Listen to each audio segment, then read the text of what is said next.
What's going on, guys? Welcome to Everything Always. My name's Michael Roman. Now, maybe you were like me and you stuck around until they turned the lights on in the theater just to make sure there was no Avengers Endgame post-credit scene. Or you were like everybody else I saw that had already found out this information and just piled out of the theater on the promise that there wasn't one.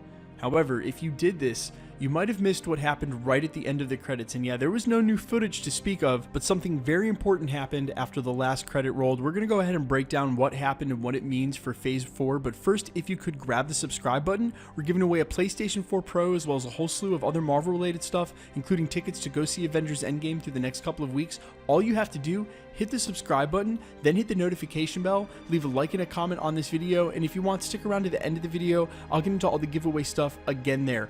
So as I was saying, something very important happened after the last post-credit scene rolled. There was this sound that rang out, the sound of a hammer hitting something metal. Now, in case you missed it, and because you love me, we actually have the audio, so go ahead and listen to what rang out after the very last credit roll.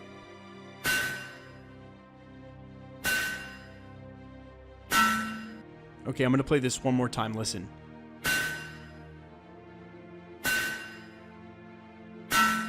Now, clearly, this is meant to be a simulacrum for where we saw Tony Stark in Iron Man 1 in the cave forging his Mark 1.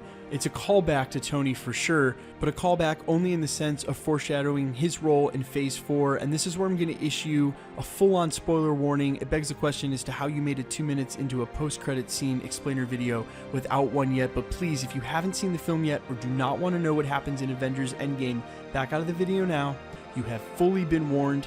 But we all know Iron Man's fate in Avengers Endgame, as he has passed away. They made sure to show us the pre-recorded hologram, but that's not the end of Tony Stark, and rather, he will be present in the MCU going forward. Let's remember, if Dr. Zola, who they made sure to mention by name during Avengers Endgame in the scene between Tony and his father, was able to immortalize his consciousness beyond his physical years, then surely the guy who programmed Friday, Jarvis, and figured out time travel on a hunch is going to be able to do the same for his consciousness. This also works out rather nicely for Robert Downey Jr., who can pretty much at any point and for any narrative reason pop into any local studio to do a quick mocap and or voiceover and be in any movie. He can also just provide the voice via a digital consciousness at any moment that they need him to interject himself back into the MCU. Again, like I said, for narrative purposes, which, knowing that Peter Parker going forward, our fingers crossed, hopefully the things will work out with Sony and they'll work out the rights going forward to get all the way through that Sinister Six. He's going to need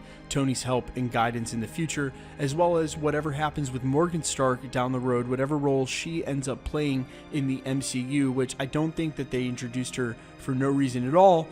That makes a lot of sense, right? That he would be there in that capacity going forward without actually having to play the role of Iron Man. They've said, of course, they're not going to ever recast any of these characters. The MCU will just continue to evolve the same way that we saw Anthony Mackie passed on the role of Captain America.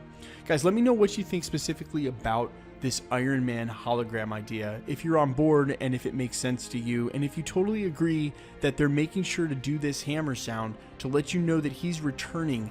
Of course, if you think it's just a callback and one quick homage to Tony before they finally sign him off, I'm all ears. Let me know in the comments as well. And quickly, let's get into the giveaway stuff before I let you go. All right, we're giving away a PlayStation 4 Pro at the 400,000 subscriber mark, as well as tickets to go see Avengers Endgame through the next couple of weeks. All you have to do, hit the subscribe button, then leave a like and a comment on this video. Hit the notification bell, because the more videos you like and comment on, the better chance you have of winning. My name's Michael Roman. This is Everything Always. Thanks for checking out the channel, guys, and stick around. We'll be posting again real soon, as well as tomorrow, explaining how Avengers Endgame handled the butterfly effect and what it means for the MCU timeline going forward. Y'all have a great night. I'll see you tomorrow.